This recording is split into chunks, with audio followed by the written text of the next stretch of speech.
She pressed her ear to his chest and heard nothing. No heartbeat. No breath. Just silence where a man used to be. And then the boy screamed, and the machine screamed with him. Welcome to Afro meets Seoul Stories. On today's episode, you'd get a dose of unexpected encounters and beautiful beginnings. If this is your first time here, make sure to like, subscribe, click the notification icon to get a reminder when new amazing stories drop, and send this story to friends and family who you think would love to watch it. And also tell me in the comments which city and country you're watching from. I'd really love to know. Now let's dive back into this amazing story. Seoul never slept, but that night it held its breath. 3 gunshots cracked through the underground parking lot of the Hanwuri Tower, and by the time the ambulances arrived, Kang Ji-hoon was already gone. Not dead, not yet, but gone in every way that mattered. The most feared man in Gangnam's underworld lay on a hospital gurney with 3 bullets in him and a heart that had stopped twice before the doctors got it beating again. Adaeze Obi didn't know his name yet. She didn't know he ran half the city's shadow economy, didn't know men twice her size flinched when he raised his voice. All she knew was that room 412 needed a night nurse, and she was the only one left on shift who hadn't clocked out. She'd come to Seoul 3 years ago with a suitcase and a promise to herself that she'd build something here, something clean, something nobody could take from her. Lagos had given her heartbreak and a nursing degree. Seoul gave her 12-hour shifts, a studio apartment the size of a closet, and a 5-year-old boy named Keen who wasn't even supposed to be hers. Keen was her neighbor's son. When the woman died of an illness nobody caught in time, nobody came for him. No family. No papers sorted. So Adaeze kept him. Fed him. Sang him songs in Igbo he was slowly starting to understand. He called her auntie, but some nights when the nightmares came he called her something else. Something closer to mom. That night Keen had a fever. She'd brought him to the hospital because she trusted no babysitter with a sick child, and while she waited for his results he wandered. She found him in room 412. He was sitting on the edge of a stranger's bed, a man wrapped in bandages wired to machines, his face bruised and slack, lips slightly parted like he was mid-sentence when death interrupted him. Keen had climbed up beside him. Small hand pressed flat against the man's chest. And he was crying. Keen. Adaeze rushed forward, arms already reaching. You can't be in here, baby, this man is. He's not dead. Keen didn't look at her. His eyes were locked on the stranger's still face. He's just sleeping. He told me. Sweetheart, he can't talk to you. He's. The monitor screamed. Not the flatline scream. The other one. The one that means something is happening. Nurses flooded the room. A doctor Adaeze didn't recognize shoved past her, shouting numbers she understood too well. The numbers that meant a man who was supposed to be brain dead by morning had just spiked a reading nobody could explain. She pulled Keen back, heart hammering, and watched as Kang Ji-hoon's fingers twitched. Just once. But once was enough. 3 days later he opened his eyes. Adaeze was the one in the room when it happened, adjusting his 4-line, humming quietly to herself the way she always did on quiet shifts. She didn't notice at first, not until she felt eyes on her. Dark eyes. Sharp, even half-lidded with exhaustion. Watching her. His voice cracked, dry from the tube they'd only just removed. You're the one who sings. She froze. You can hear. I heard everything. His gaze drifted, unfocused, then sharpened again like he was fighting his way back to himself. The boy. Where's the boy? Nobody had told him about Keen. Nobody could have, he'd been unconscious the entire time. You don't know him, she said carefully. He wandered in. He's not. He held my hand. Ji-hoon's jaw tightened, some old pain crossing his face that had nothing to do with the bullets. I felt it. Even when I couldn't feel anything else, I felt that. Adaeze didn't know what to say to a mafia boss who'd apparently spent 3 days somewhere between life and death, only to wake up talking about a 5-year-old like he was the reason he'd come back. She didn't know yet that he was dangerous. Nobody had briefed her on who Kang Ji-hoon really was. Not the police report, not the hushed conversations in the hallway between security men in black suits who never seemed to blink. All she saw was a man who looked, for the first time since she'd started working nights, genuinely afraid of something. Not death. Being forgotten. What's your name? He asked. She hesitated. Hospital policy said keep it professional. Something in his voice said this wasn't going to stay professional for very long. Adaeze. He repeated it slowly like he was memorizing something precious. Adaeze. A ghost of a smile. I don't remember the men who shot me. I don't remember why. But I remember your voice. She should have walked away right then. He didn't. 2 weeks passed and Kang Ji-hoon should have been transferred to a private recovery suite paid for by men who didn't ask questions. He refused. I'm comfortable here, he told the hospital director in a voice that didn't invite argument. Everyone assumed it was about security. Nobody said out loud what it was really about. A nurse with tired eyes and a voice like warm honey, and a little boy who visited every evening after his own checkups, climbing onto the chair beside the bed like it belonged to him. Adaeze tried to keep her distance. She really did. But distance was hard when a man watched her the way Ji-hoon watched her, like she was the only steady thing in a room that kept tilting. Hard when he asked about her day, really asked, and listened like the answer mattered more than the empire waiting for him outside those hospital walls. You don't have to keep visiting me during your break, she told him one evening, adjusting his chart at the foot of the bed. I know you have people. Business. Whatever it is you do. I don't want people right now. His eyes followed her hands. I want this. 15 minutes where nobody wants anything from me except conversation. That's dangerous talk for a man in your position. How would you know my position? She hadn't meant to say it. But the words had already fallen out of her, and now his gaze had sharpened into something else. Curiosity, maybe wariness. The security detail outside your door doesn't dress like normal bodyguards, she said carefully. And no ordinary businessman gets shot 3 times in a parking garage. Something flickered across his face. Not anger. Almost relief. Like he was tired of pretending with everyone else and grateful someone finally said it out loud. I run things, he said simply. Things people don't ask about twice. I'm not afraid of you. You should be. I've buried more fear than you can imagine, Mr. Kong.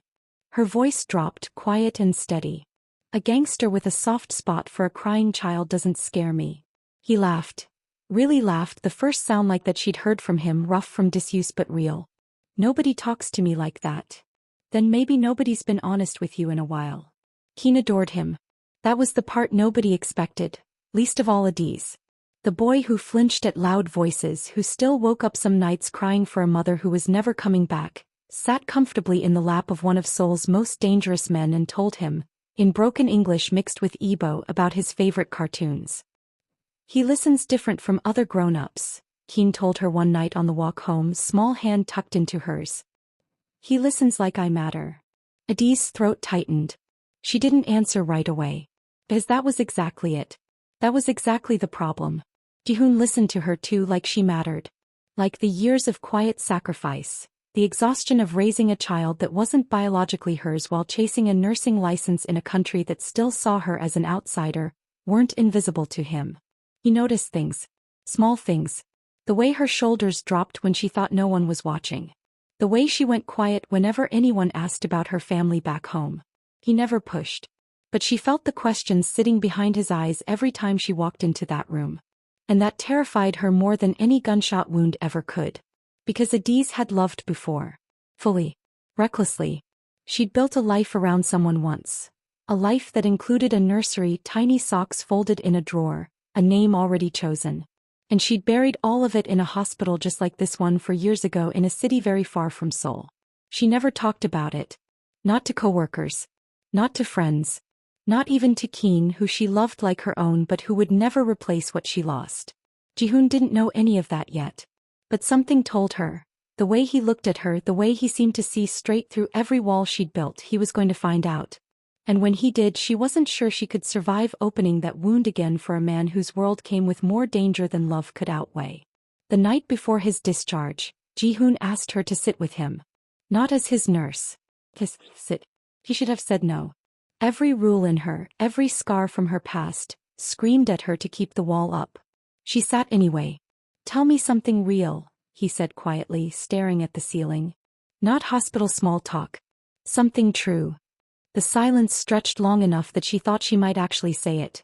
The whole truth, the son she lost, the grief she carried like a second heartbeat. Instead she said, I'm scared of loving something I can't keep. He turned his head slowly, studying her like she'd handed him something fragile. Then I guess, he said, we're both scared of the same thing. Neither of them said anything else that night. But something shifted in that silence. Something neither of them was ready to name yet, and something far more dangerous than any bullet either of them had survived.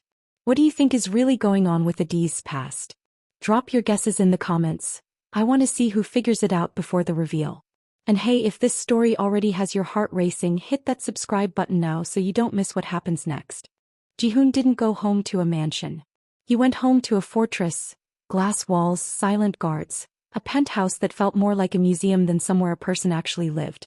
For the first time since he'd taken over his father's empire 8 years ago, it felt unbearably empty. He caught himself checking his phone for messages that weren't there. Catching the scent of antiseptic and something floral he couldn't place and missing it. Missing a hospital room. Missing a woman who spoke to him like he was just a man, not a name people whispered in fear. His second-in-command, Suho, noticed the change immediately. You've been distracted, Suho said, dropping a folder of financial reports on the desk Ji-hoon wasn't reading. Ever since the hospital. I'm fine. You're not fine. Suho studied him for a long moment. You're happy. It's disturbing. Ji-hoon didn't answer. Because Suho wasn't wrong, and that terrified him more than any rival syndicate ever had. He'd built his entire life on control. On never wanting anything badly enough that someone could use it against him. And now there was a nurse 3 bullets and a coma away from his world who'd somehow become the only thing he thought about.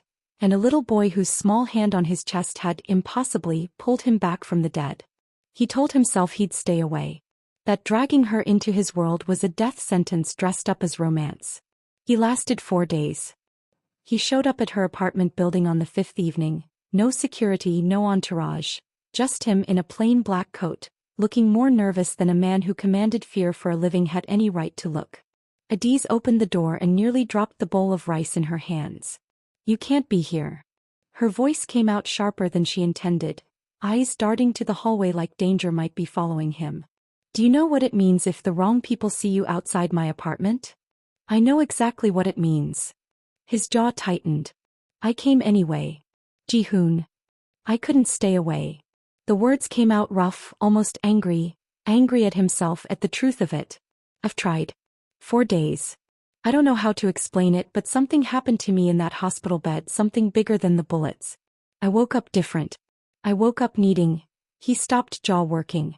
Needing you. Both of you. Behind her, Keen's small voice piped up. Uncle Ji-hoon.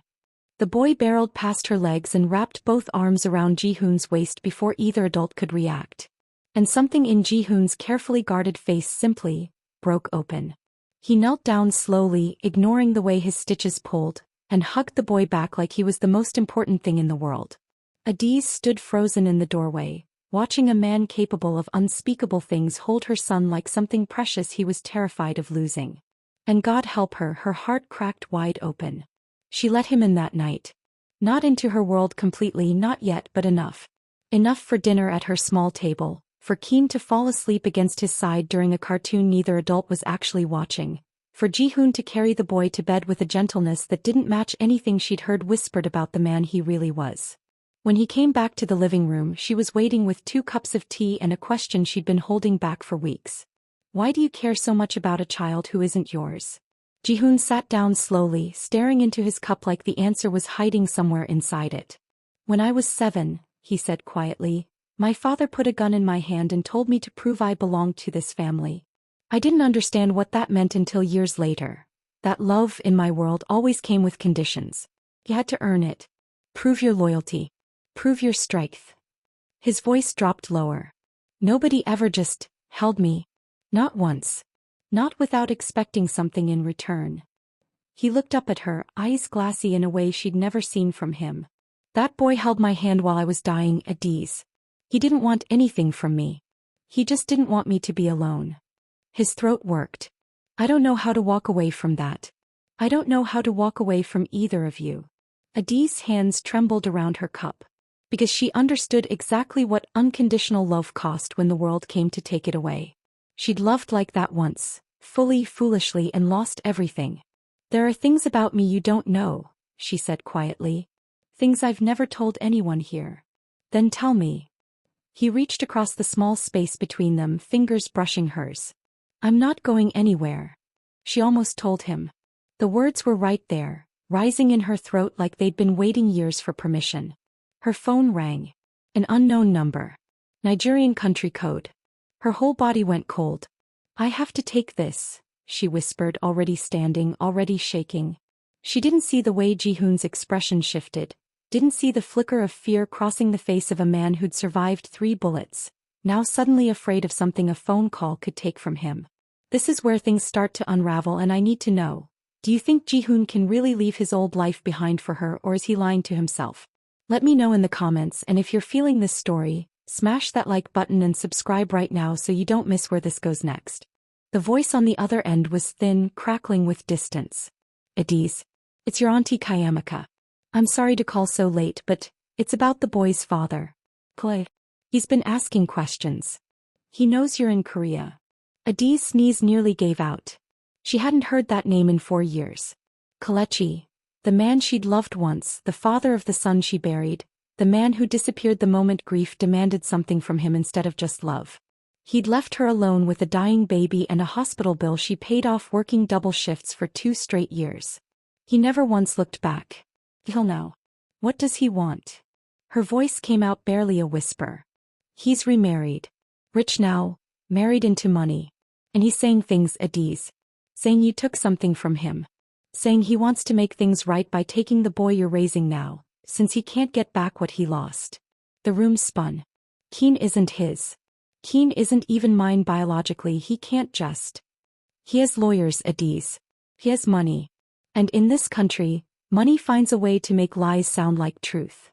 She hung up the phone with shaking hands, and when she turned around, Ji-hoon was standing right behind her, his face unreadable, dangerous in a way she hadn't seen since the day the doctors called him a lost cause. Tell me what's happening, he said quietly.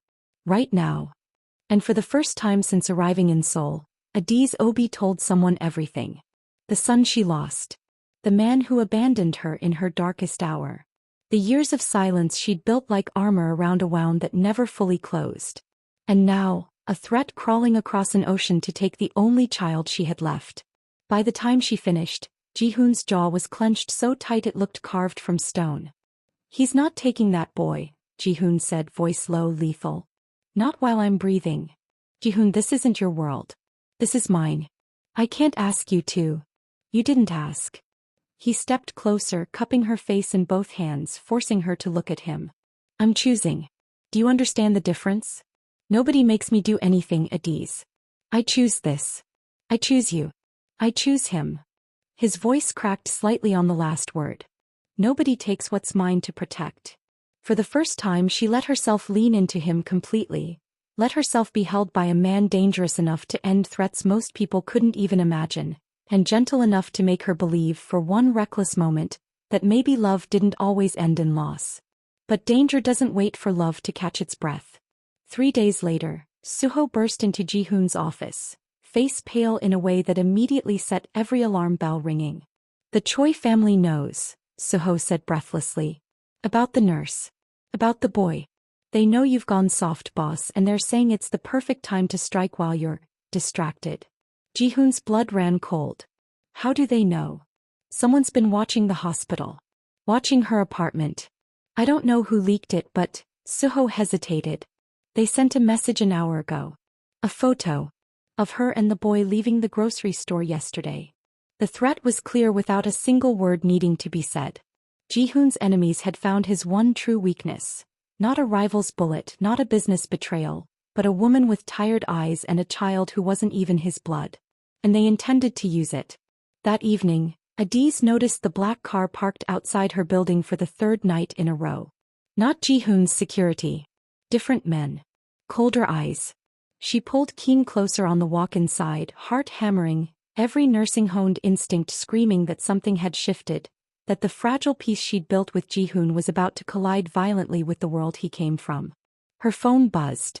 A text from an unknown number. Choose wisely. Leave him and the boy stays safe. Stay and neither of you will be. She stared at the screen until the words blurred, until Keen's small hand tugged at her sleeve, asking why she looked so scared. She didn't have an answer. Because for the first time since she buried her son 4 years ago, she had something worth losing again, and someone somewhere was already threatening to take it. I need to know, do you think Adaeze should walk away to protect Keen, or stay and fight for the love she's found? This is where it gets real, so let me know your honest thoughts in the comments below. And if your heart is racing right now, make sure you're subscribed because what will happen next is going to leave you speechless. Ji-hoon found her an hour later, standing in her living room with Keen asleep on the couch and a phone screen still glowing with a threat she hadn't been able to delete. He read the message once. His face went perfectly, terrifyingly still. "Pack a bag," he said quietly. "Both of you. Tonight." "Ji-hoon. I'm not asking." His voice shook just slightly, the only crack in the control he'd spent a lifetime perfecting. "I already lost you once, Adaeze. I was dead. My heart stopped and somehow you and that boy pulled me back into a life I didn't think I wanted anymore. I am not losing either of you to men who think fear is the only language that matters." She wanted to argue. She wanted to tell him this wasn't his responsibility, that she'd survived worse alone before. But looking at him, at the fear underneath the fury, fear for her, fear for Keen, not for himself, she understood something she hadn't let herself believe until that exact moment. He wasn't protecting her out of obligation. He was protecting her because he loved her. Completely. Recklessly. The kind of love that didn't calculate risk before choosing to stay. They moved her and Keen to a safe house that night. Quiet, hidden, guarded by men Ji-hoon trusted with his life. For 2 days the world outside felt like it was holding its breath. On the third night, Suho called with news that made Ji-hoon's blood run cold. The Choi family wasn't just threatening anymore. They were moving. Tonight. Toward the safe house. Ji-hoon didn't hesitate. He went himself. Not with an army. Not with bloodshed as the plan. He went because Suho warned him the choice wanted a message sent. And Ji-hoon understood better than anyone that the only way to end a war before it swallowed the people he loved was to face it head-on his terms before it reached her door. What happened in that meeting nobody outside his closest men ever fully knew. But by morning the black cars stopped appearing outside Adaeze's building. The threatening messages stopped. And Ji-hoon came back to the safe house at dawn, exhausted, bruised but alive, carrying nothing but the quiet, unshakable relief of a man who'd just fought for something greater than power. He didn't tell her the details. She didn't ask. Some battles she realized weren't hers to carry. Some love meant trusting someone enough to let them protect what mattered without demanding every terrible detail. As for Kelechi, the man from her past who'd tried to reach across an ocean and take back a child he had no real claim to, his lawyers withdrew within the week. Nobody ever confirmed exactly why. But Adaeze noticed not long after that certain business dealings tied to his new wife's family had quietly collapsed overnight. She didn't ask about that either.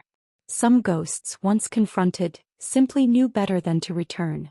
6 months later, Adaeze stood on the balcony of an apartment that was no longer a studio the size of a closet, watching Keen chase fireflies in a garden that belonged to a home she never thought she'd have. Ji-hoon stepped up behind her, wrapping his arms around her waist, chin resting against her shoulder. "Regrets?" he asked quietly, the way he always did, always checking like he still couldn't quite believe she'd chosen to stay. She turned in his arms, looking up at the man who'd been pronounced brain dead, who a crying child refused to let go of, who somehow found his way back to life through a love neither of them saw coming. "None," she whispered. "Not one." Keen's laughter echoed through the garden below, bright and unafraid. A sound that once broke through silence in a hospital room and brought a dead man back to life, now simply the sound of a family that finally, fully belonged to each other. Love doesn't always arrive gently. Sometimes it arrives in the middle of tragedy, wrapped in fear, tangled with danger neither person asked for. But real love, the kind that survives bullets and buried grief and every reason it shouldn't work, chooses to stay anyway. Adaeze and Ji-hoon didn't just find each other. They saved each other one impossible moment at a time. So tell me, do you believe love like this is really worth the danger it brings? Would you have taken the risk Adaeze took, or walked away to protect your peace? And that little boy who refused to leave his chest, do you think he somehow knew even then that this man was meant to be family? Let me know in the comments below. I read every single one. If this story moved you, make sure you're subscribed to Afro Meets Seoul Stories so you never miss the next one. and share it with someone who still believes love finds a way even in the darkest places. See you in the next story.